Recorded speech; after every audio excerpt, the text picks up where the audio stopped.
Bonjour à toutes et à tous, la pensée philo, l'occasion pour nous de réfléchir à l'origine et au sens de certaines expressions de la vie courante. Si vous allez sur la chaîne YouTube du Café Change ou si vous allez sur le site internet cafechange.fr, vous verrez que sur cette seule pensée philo, on a déjà atteint entre 25 et 30 vidéos sur des expressions de la vie courante qui trouvent leur origine dans la Bible.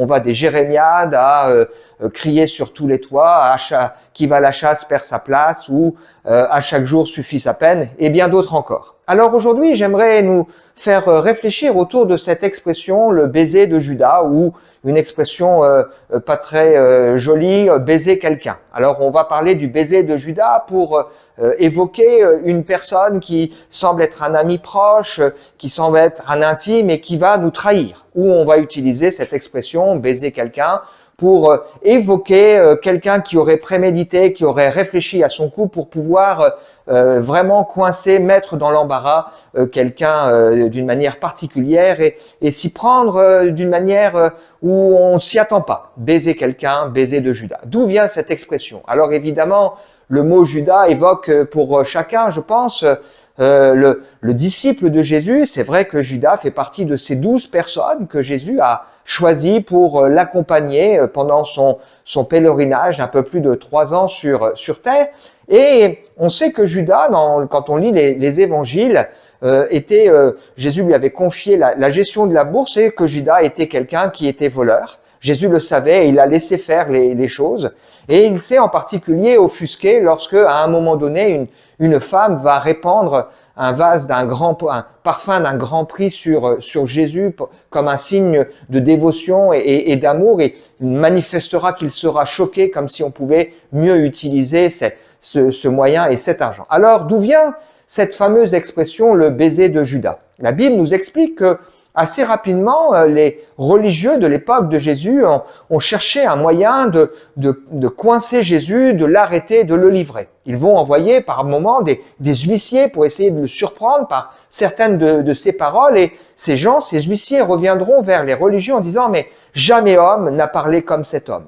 Et ça, on n'arrivait pas à le coincer parce que tout simplement Jésus n'a jamais péché, n'a jamais commis la moindre faute, le moindre faux pas. Alors Judas, qui connaissait cette intention, à un moment donné s'est mis d'accord avec les autorités religieuses de l'époque et a convenu qu'il allait trouver un moment favorable pour leur livrer Jésus.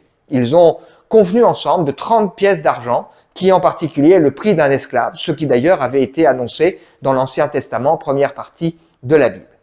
Jésus se rend avec ses disciples à Jérusalem pour fêter la Pâque qui est une fête juive avant d'être une fête chrétienne, qui rappelle la sortie du peuple juif du pays d'Égypte. Et alors qu'il partage avec ses disciples le dernier repas, la Bible nous explique que le diable a déjà mis dans le cœur de Judas le désir et le dessein d'arrêter Jésus, et Jésus va dire à Judas, ce que tu t'apprêtes à faire, fais-le rapidement. Judas va partir, Jésus termine le repas avec ses disciples, et puis il se rend, comme il en a l'habitude, dans un jardin qui s'appelle le jardin de Gethsémanée, dans lequel il a l'habitude d'aller. Il aurait pu choisir un autre endroit pour se cacher, mais il va volontairement dans ce jardin, en particulier pour prier. Et Judas, qui savait que Jésus avait cette habitude, se rend dans ce jardin avec une troupe armée d'épées et de bâtons, et il convient avec les militaires qui l'accompagnent que celui qu'il va désigner par un baiser, c'est Jésus qu'ils peuvent arrêter. Il s'approche de Jésus, lui fait un baiser sur la joue et l'appelle Rabbi, c'est-à-dire maître, et Jésus lui dit « Ce que tu fais, fais-le rapidement ». Et voilà comment le baiser de Judas va désigner Jésus comme celui que cette troupe est venue arrêter. La suite n'est pas très glorieuse pour ce personnage, Judas. Jésus donc va se laisser arrêter, il ne va pas s'opposer parce qu'il a accepté volontairement d'être livré et de mourir sur la croix. Mais la suite nous montre que Judas sera pris de remords. Il voudra rendre les 30 pièces d'argent et pouvoir se dégager de son forfait, mais les hommes religieux ne voudront pas récupérer cet argent. Alors il jettera cet argent dans le temple et il ira se pendre, pris de remords et très malheureux. Voilà l'origine de cette expression baiser, le baiser de Judas ou baiser quelqu'un. À très bientôt.